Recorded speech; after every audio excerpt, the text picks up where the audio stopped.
बोलिए सद्गुरुदेव भगवान की जय। ये सामन विद्या नतपूर्ण दानम ज्ञानम नशीलम गुणो न धर्म ते मृतलोके भुवि भार भूता मनुष्य रूपेण मृगा हस्तरंती। जिस व्यक्ति के अंदर गुण नहीं है वो व्यक्ति इस मृतलोक के ऊपर भार के समान है और एक पशु के समान आचरण करता है। ये ज्ञान, वैराग्य और भक्ति, समाज का व्यवहारिक ज्ञान, किसी साधन को बनाने का चलाने का ज्ञान, ये जो ज्ञान है जब तक किसी सुयोग्य गुरु के पास हम नहीं जाते हैं तब तक हमें उस बात का ज्ञान नहीं होता है। और भाव से पार लगाने के लिए आध्यात्मिक लाइन में गुरु का होना बहुत ज़रूरी है। परंतु गुरु हमको शिक्षा देता है, ज्ञान देता है, समाज के बारे में समझ देता है। जब तक हम अपने अंदर छुपे विकारों को नहीं मार लेते हैं, अपने इंद्रियों पर काबू नहीं पा लेते हैं, तब तक वो गुरु का दिया हुआ ज्ञान हमारे अज्ञानता के कारण बह जाता है और हम गुरु के वचन पर पूर्ण नहीं उतर पाते हैं और हमें बहुत सी हानियों को सहन करना पड़ता है। समाज में निंदा को सहन करना पड़ता है, घर के अंदर कलह को सहन करना पड़ता है और हमारे जीवन के अंदर उद्विग्नता आती है। हमारा मन अशांत होता है, कारोबार व्यापार में हम हानि को प्राप्त करते हैं। या यदि आप किसी भी क्षेत्र में हैं, किसी भी व्यक्ति को आपने गुरु रूप में जान लिया है, मान लिया है, तो उसके प्रति आप श्रद्धा भाव हृदय के अंदर सदैव बनाए रखें और जैसी जैसी अवस्थाएं आती हैं उनके वैसी वैसी परिस्थितियों के अंदर आप उनसे मार्गदर्शन प्राप्त करें, तब जाकर के आपका जीवन सुखमय व्यतीत होता है। यदि हमने गुरु को तुच्छ जान लिया, गुरु को छोटा मान लिया, गुरु को मरा हुआ मान लिया या अपने आप को हमने गुरु से बड़ा मान लिया, तो उसी अवस्था में भगवान हमारी सभी क्रियाओं को निष्फल करने लग जाते हैं। क्योंकि देखिए, आध्यात्मिक लाइन के अंदर आत्मा सो परमात्मा का संबंध रहता है और जैसे गीता में लिखा हुआ है कि भाई परस्परम भावयन्तः कल्याणम अवाप्नोतु। जैसे देव और व्यक्तियों के बारे में कहा गया है कि आप देवताओं के लिए यज्ञ हवन करके उनका कल्याण करें और देवता लोग आप जो है ना सामाजिक जीवों का कल्याण करें, उनका भला करें, उनके ऊपर अपनी कृपा दृष्टि बनाए रखें, उनका जो मार्ग है आप कल्याण में बनाए रखें। अब हम हैं भाव सागर के अंदर, इस मर्तलोक में भूलोक में आए हुए सभी जीव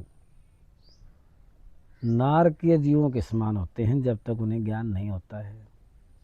और ज्ञान होने के बाद यदि हम कुछ गलत करते हैं तो उसका जो दंड है वो हमको अधिक मिलता है, क्योंकि भोला ढोला का राम रुखाड़ा। और जो जानबूझ करके कुछ गलत कर लेते हैं तो उसका उसे दंड अवश्य मिलता है, इसमें संशय नहीं। इसीलिए अपने गुरु चरणों में नतमस्तक रहें, उनकी सेवा भाव में रहें और अपने अंदर छिपे विकारों को पहचानें, उन्हें दूर करें, जिससे आपका कल्याण होगा और सद्गुरुदेव भगवान की कृपा आपके ऊपर सदैव बनी रहेगी। परंतु आज का जो समाज है ये गुरु शिष्य का संबंध हो, दोस्ती का संबंध हो, भाईचारे का संबंध हो या वैसे बोलचाल हो, जब तक है जब तक कोई स्वार्थ है। क्योंकि प्रयोजनम बिना मंदो अभिना प्रवर्तते, प्रयोजन के बगैर मंद व्यक्ति भी कोई कार्य नहीं करता है। तो बुद्धिजीवी व्यक्ति बिना प्रयोजन के कैसे कार्य सिद्ध कर सकता है। इसलिए जब हम भव पार उतरने के लिए प्रयत्नरत रहते हैं और भगवत शरण में चले जाते हैं, गुरु प्रसाद हमको मिल जाता है, तो वहाँ स्वार्थहीन होकर के स्वार्थ को त्याग करके निस्वार्थ भाव से अपने गुरु चरण में ध्यान रखें, उनके प्रति प्रेम का भाव रखें। और गुरु भी अपने शिष्यों के ऊपर यदि प्रेम बनाए रखता है और उनकी गलतियों को सहन करके उनको माफ़ी देता है, तो तब जा कर के गुरु शिष्य का संबंध बना रहता है। और जब अंत समय तक गुरु शिष्य का प्रेम जब बना रहता है, तो वही शिष्य पार होता है, वही गुरु उसको पार लगाता है। और किसी कारणवश अपनी गलतियों को न देखते हुए सतगुरु में जो दोषारोपण करते हैं, वो व्यक्ति कीट पतंगों के समान हैं और वो व्यक्ति इस भव से पार नहीं होते हैं। क्योंकि आध्यात्मिक लाइन में आत्मा और परमात्मा का संबंध होता है। जब गुरु अपने शिष्य के ऊपर सर्वस्व निछावर करता है, अपनी ज्ञान रूपी पूंजी उसके ऊपर लुटाता है और उसके आगे आने वाली बाधाओं को दूर करता है, तब जाकर के कहीं शिष्य पार होता है। इसीलिए लोग आम जन भाषा में भी कह देते हैं कि सत के चेले 2 या 3 होते हैं।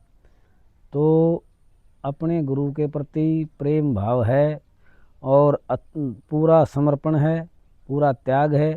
केवल जो भव सागर से पार लगाने वाले गुरु होते हैं, वो केवल अपने शिष्य से धर्म ही मांगते हैं, धर्म की पूजा करवाते हैं और वो चाहते हैं कि वह धर्म के मार्ग पर चलने वाला कोई मेरा एक शिष्य हो, जो आगे जा कर के इस काम क्रोध मद लोभ मोह अहंकार को त्याग करके भगवत शरण को प्राप्त करे।